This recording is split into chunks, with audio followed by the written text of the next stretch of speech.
Hi hello welcome back to my channel. இன்றைக்கி முட்டை மசாலா எப்படி செய்கிறது தான் பார்க்க போகிறோம். வாங்க குயிக்காக இதுக்கு தேவையானது என்னன்னு பார்த்துருவோம்.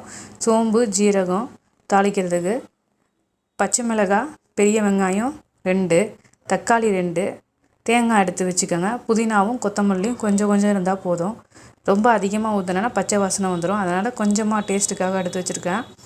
முட்டையை பார்த்திங்கன்னா நல்லா வேக வச்சுக்கோங்க. வேக வச்சு நடுவில் கீரல் போட்டு ஒரு எண்ணெய் சட்டியில் உப்பு, தனி மிளகாத்தூள் 1/4 ஸ்பூன் போட்டு இந்த எண்ணெயிலேயே முட்டையை உடைக்காமல் மெதுவாக பரட்டி எடுத்து வச்சுக்கோங்க. ஒரு எண்ணெய் சட்டியில் இன்னொரு எண்ணெய் சட்டியில் கொஞ்சமாக எண்ணெய் ஊற்றிக்கோங்க. நான் ஒரு குழிக்கரண்டியாகவே ஊற்றிருக்கேன்.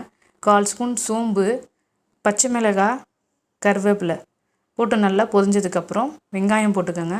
வெங்காயம் பச்சை வாசனை போனோன்னா மஞ்சத்தூள் சேர்த்துட்டிங்கன்னா சீக்கிரமாக பச்சை வாசனை போகும், நல்லா வதங்கி கொடுத்துரும். மஞ்சத்தூள் ஆட் பண்ணதுக்கப்புறம் நல்லா 1 ஸ்பூன் அளவு இஞ்சி பூண்டு பேஸ்ட் போட்டு நல்லா வதக்கிக்கோங்க. இந்த இஞ்சி பூண்டு பேஸ்ட்டு பச்சை வாசனை போனதுக்கப்புறமா தக்காளி நறுக்கி வச்சுருக்கோம் பார்த்திங்களா, அதை நல்லா போட்டு நல்லா ஸ்மாஷ் பண்ணி வதக்கி விட்டுக்கோங்க. இது வதக்கினதுக்கப்புறம் இந்த மசாலாவுக்கு தேவையான உப்பு நான் 1/2 ஸ்பூன் தான் போட்டிருக்கேன். பத்தலைன்னா மறுபடியும் அந்த மசாலாவுக்கு போட்டுக்கலாம். அதனால் போட்டு நல்லா இந்த ஸ்டேஜில் போட்டிங்கன்னா சீக்கிரமாக தக்காளி வெங்காயம் வதங்கும். அதனால் இப்போயே போட்டு வதக்கிக்கிறேன்.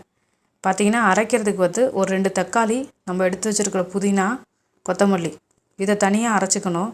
தனியாக அரைச்சி ஊற்றி நல்லா பச்சை வாசனை போகிற அளவுக்கு டைம் கொடுத்து நல்லா வதக்கிக்கோங்க.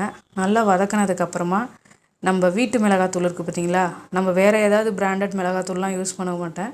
நம்ம வீட்டில் என்ன இருக்கோ அதை தான் ஸ்பைசஸ்க்கு யூஸ் பண்ணுவேன். இந்த வீட்டு குழம்பு மிளகாத்தூள் இருக்குது பார்த்திங்களா, அது நல்லா தாராளமாக 2 ஸ்பூன் அளவுக்கு போட்டுக்கலாம். கரம் மசாலா உங்களுக்கு பிடிக்குன்னா கரம் மசாலா ஆட் பண்ணிக்கோங்க. இல்லைனா மறக்காமல் ஸ்கிப் பண்ணிக்கோங்க உங்களுக்கு பிடிக்கலனா.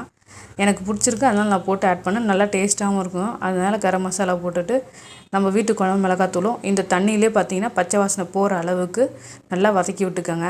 இந்த மசாலாவுக்கு பார்த்திங்கன்னா ஒரு தேங்காய் பேஸ்ட்டு ஒன்று அரைச்சி ஊற்ற போகிறோம். அதுக்கு ஒரு துண்டு பட்டை, 3 கிராம்பு, ஒரு கொஞ்சமாக 1/4 ஸ்பூன் அளவுக்கு பெருஞ்சீரகம் போட்டுக்கோங்க. ஒரு சில்லு தேங்காய். முட்டை நிறைய இருந்துச்சுன்னா கொஞ்சம் தேங்காய் வதக்கப்படுத்திக்கோங்க. முட்டை 5 தான் இருக்குன்னும் போது ஒரு சில்லு இருந்துச்சுன்னா கரெக்டான பதமாக இருக்கும். ஒரு சில்லு தேங்காய் அரைச்சி நல்லா பேஸ்ட்டு பதத்துக்கு நல்லா அரைச்சிக்கோங்க. ரொம்ப தண்ணி விட்டு அரைக்க வேணாம். நல்லா பேஸ்ட்டு பதத்துக்கு அரைச்சதுக்கப்புறமா இதையும் ஊற்றி நல்லா மிக்ஸ் பண்ணிக்கோங்க. நல்லா பச்சை வாசனை போய் எண்ணெய் பிரிகிற ஸ்டேஜில் என்ன பண்ணுறீங்கன்னா, நம்ம வறுத்து வச்சுருக்க முட்டையை இதில் போட்டு நல்லா பரட்டி விட்டுக்கோங்க. பரட்டும் போது நல்லா முட்டையை உடச்சிடாமல் பார்த்து மெதுவாக பரட்டி விடுங்க. இந்த முட்டை மசாலா பார்த்திங்கன்னா சாப்பாட்டுக்கு மட்டும் நல்லா இருக்காதுங்க, தோசை, இட்லி இதுக்கும் சேர்த்து சாப்பிடலாம். அதை தான் அப்படி சொல்ல வந்தேன். மறக்காமல் நீங்களும் இந்த முட்டை மசாலாவை செஞ்சு சாப்பிட்டு பாருங்கள்.